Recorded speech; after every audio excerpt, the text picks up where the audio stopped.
మెదక్ జిల్లా నర్సాపూర్లోని పలు హోటళ్లు, రెస్టారెంట్లు, టిఫిన్ సెంటర్లు డొమెస్టిక్ సిలిండర్లు వాడుతున్నారన్న సమాచారం అందుకున్న సివిల్ సప్లై అధికారులు శుక్రవారం ఉదయం నుండి దాడులు ముమ్మరం చేశారు. ఈ దాడులు నర్సాపూర్ పట్టణంలో నిర్వహిస్తున్న పలు హోటల్లో డొమెస్టిక్ సిలిండర్లు గుర్తించి వాటిని సీజ్ చేసినట్లు అధికారులు ప్రకటించారు. రానున్న రోజుల్లో హోటళ్లు, టిఫిన్ సెంటర్లో, రెస్టారెంట్లలో డొమెస్టిక్ సిలిండర్లు వాడవద్దని హెచ్చరించారు.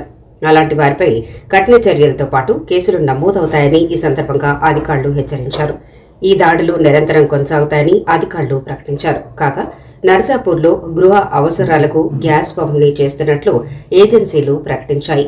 గ్యాస్ దొరకదేమో అన్న ఆందోళనతో పెద్ద మొత్తంలో అందరూ గ్యాస్ బుకింగ్ చేయడంతో సర్వర్లు మొరాయిస్తున్నాయని గ్యాస్ ఏజెన్సీలు ప్రకటిస్తున్నాయి. వినియోగదారులు సమన్వయం పాటించాలని, ప్రతి ఒక్కరికి గ్యాస్ సరఫరా చేస్తామని అన్నారు. Enforcement task force Hyderabad team ఇద్దరం కమాండ్గా ఈ నర్సాపూర్ టౌన్లోని హోటల్స్, రెస్టారెంట్స్, టీ స్టాల్స్, మిగతా బిజినెస్ ఎస్టాబ్లిష్మెంట్స్లలో ఈ గ్యాస్ సిలిండర్స్ ఎక్కడైతే యూజ్ చేస్తున్నారో వాటి మీద రైడ్ చేయడం జరిగింది. రైడ్ చేసిన వాటిలలో మేము ఇప్పటివరకు 29 ఎస్టాబ్లిష్మెంట్స్ చెక్ చేస్తే దానిలో